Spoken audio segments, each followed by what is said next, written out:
Hello दोस्तों, नमस्कार। आपका स्वागत है आज की इस वीडियो में। हम आपके लिए सीटेट एनसीईआरटी कक्षा 3, 4, 5 की क्लासों से महत्वपूर्ण प्रश्नों की श्रृंखला लेकर आए हैं, जो आपके पर्यावरण के महत्वपूर्ण प्रश्न हैं। तो बिना देर करते हुए हम आज का ये वीडियो प्रारंभ करते हैं। यदि आपने हमारी पिछली वीडियो नहीं देखी है तो आप वहां जाकर हमारी पिछली वीडियो देखकर अपने महत्वपूर्ण प्रश्नों के नोट्स बना सकते हैं। तो चलते हैं, आज की वीडियो प्रारंभ करते हैं। तो उसमें पहला पॉइंट दिया गया है पोचमपल्ली। पोचमपल्ली आंध्र प्रदेश के गांव मुख्तारपुर है। इस जिले में ज़्यादातर परिवार क्या है, बुनकर हैं, इसलिए इस बुनाई को कहते हैं पोचमपल्ली नाम से जाना जाता है। ठीक है, अगला पॉइंट देखते हैं। वाणी और प्रसाद के अम्मा अप्पा ने परिवार के बड़ों से यह बुनाई सीखी है। अन्य पारंपरिक व्यवसाय कालीन बनाना, खिलौने बनाना, इत्र बनाना इत्यादि हैं। मतलब वाणी और प्रसाद के जो माता जी पिताजी हैं, उनने अपने बड़े बुजुर्गों से ये कला सीखी है, जिसे पोचमपल्ली कला कहते हैं। ठीक है, उसका क्या था, इसके में प्रमुख व्यवसाय कौन कौन से हैं, मतलब कालीन बनाना, खिलौने बनाना, इत्र का निर्माण करना, ये प्रमुख व्यवसाय हैं। अगला पॉइंट देखते हैं। अगला पॉइंट दिया है अम्मा अप्पा पोचमपल्ली शहर के धागे से लड़ियां लाते हैं। अम्मा लड़ियों को पानी में उबालकर उनकी गंदगी और धागे को धोती है। फिर सब मिलकर धागे को सुंदर रंगों से रंगते हैं और सुखाकर उनकी गड्डियां बना लेते हैं। रेशम का धागा होता है, तो रेशम कपड़े, साड़ियाँ, सूट के लिए कपड़े बनाए जाते हैं। ठीक है, और सूती धागे से साड़ी, कपड़े के थान और चादर का बुनाई की जाती है। ठीक है, यदि रेशमी धागा है तो उसमें रेशमी प्रकार के कपड़े बनेंगे, सूती धागा है तो सूती प्रकार के कपड़े बनेंगे। ठीक है, चलते हैं अगले पॉइंट पे। अगले पॉइंट में क्या कह रहे हैं, ये अगले पॉइंट में कह रहे हैं करधे। मतलब करधा वह होता है जिसमें जैसे मतलब बहुत सारे धागे लगे होते हैं। मतलब करधे में कई तरह की सुइयां होती हैं। डिजाइन के हिसाब से सुई का नंबर घटता बढ़ता रहता है। कारीगर चमकदार रंगों की बहुत सुंदर पोचमपल्ली साड़ी बनाते हैं। ठीक है, तो अगला पॉइंट देखते हैं।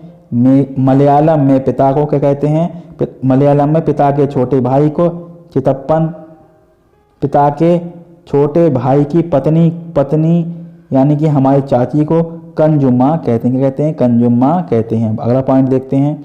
भारत के कई इलाकों में कुछ खास चीज़ें बनाई जाती हैं, जैसे कुल्लू की साल, मधुबनी पेंटिंग, असम की सिल्क साड़ी और कश्मीरी कढ़ाई, ये प्रसिद्ध हैं। ठीक है, अगले पॉइंट पर ये इंपॉर्टेंट क्वेश्चन है, इनको सबको नोट कीजिएगा। अब अगला पॉइंट देखते हैं। आबू धाबी और उसके आसपास के देश रेगिस्तानी इलाके में हैं। यहाँ बारिश नहीं होती। यहाँ रेतीली जमीन के नीचे तेल होता है, इसलिए वहाँ पेट्रोल आसानी से मिल जाता है। पानी से भी बहुत सस्ता है।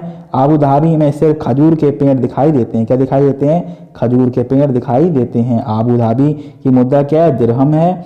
वहाँ ज़्यादातर अरबी भाषा का प्रयोग किया जाता है। वहाँ ज़्यादातर क्या पड़ती है, गर्मी पड़ती है, इसलिए वहाँ के लोग गर्मी से बचने के लिए ढीले कपड़े का प्रयोग करते हैं। कैसे कपड़े पहनते हैं, ढीले कपड़े का प्रयोग करते हैं। तो दोस्तों पढ़ते हैं अगले वीडियो में। अगला पॉइंट दिया गया है। आबू धाबी से भारत हवाई जहाज से सिर्फ 2 घंटे में आ जाता है। कितना समय लगता है, 2 घंटे का समय देता है। रेत के टीले ऊपर से देखने पर रेत का रंग कभी सफ़ेद दिखता है तो कभी पीला, कभी लाल या काला दिखाई देता है। कभी कभी उन्हें देश के पहाड़ों भी दिखाई देते हैं।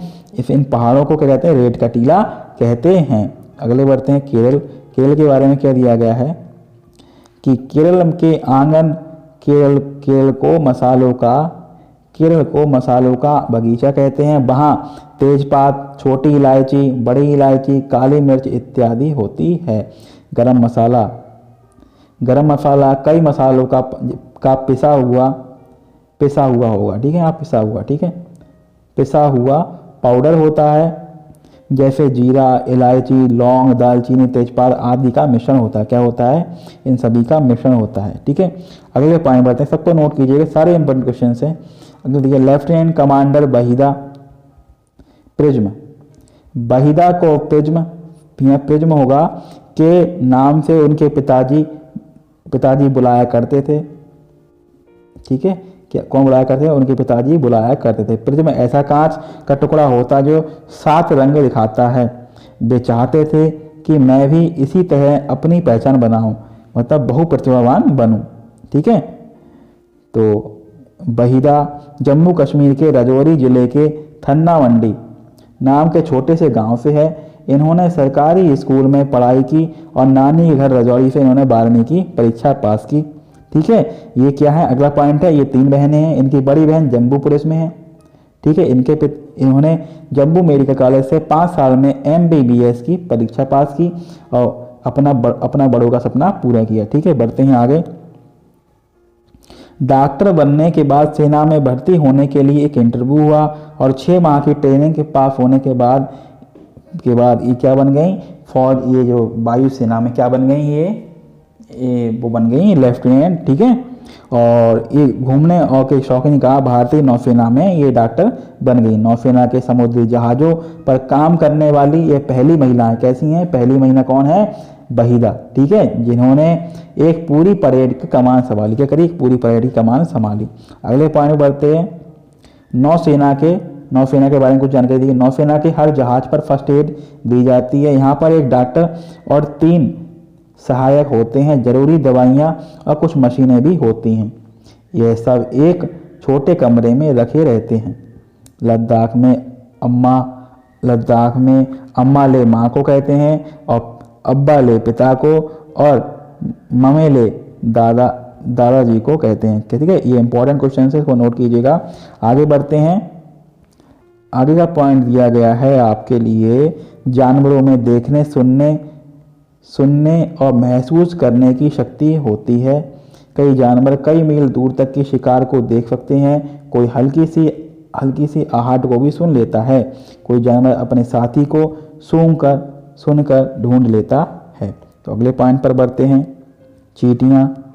चींटियाँ चलते समय जमीन पर कुछ ऐसी गंध छोड़ती हैं जिसे सुनकर पीछे आने वाली चींटियों का रास्ता मिल जाता है। कुछ नर कीड़े मकोड़े अपने मादा कीड़ों की गंध से उसकी पहचान कर लेते हैं। कैसे कर लेते हैं, उसकी गंध से उसकी पहचान कर लेते हैं।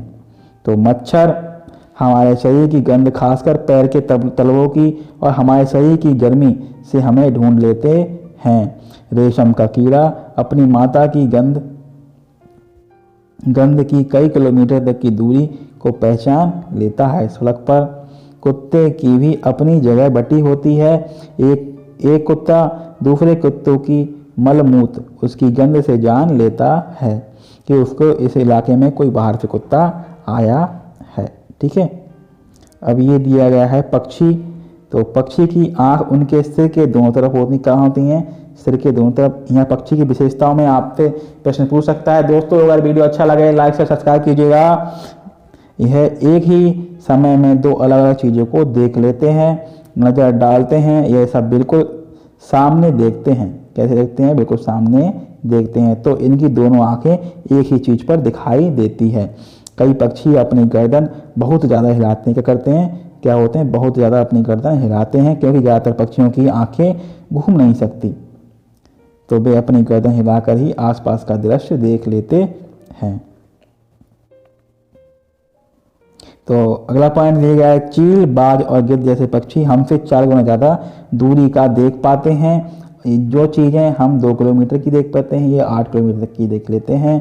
अगला पॉइंट, दिन में जागने वाले जानवर कुछ रंग देख पाते हैं और रात में जागने वाले जानवर सभी चीज़ों को सफ़ेद और काले रंग में देख पाते हैं। तो दोस्तों, अगर आप वीडियो आपको अच्छा लगा हो तो लाइक से सब्सक्राइब कीजिएगा। आज के लिए हम इतना ही रखते हैं, मिलते हैं अगले वीडियो में। हम आपके लिए महत्वपूर्ण प्रश्नों की श्रृंखला के ऐसे नए वीडियो लाते रहेंगे। आप हमारे चैनल पर विजिट करके हमारे सारे वीडियो देख सकते हैं और चैनल को सब्सक्राइब कर सकते हैं। तो मिलते हैं अगले वीडियो में, तब तक के लिए जय हिंद, जय भारत।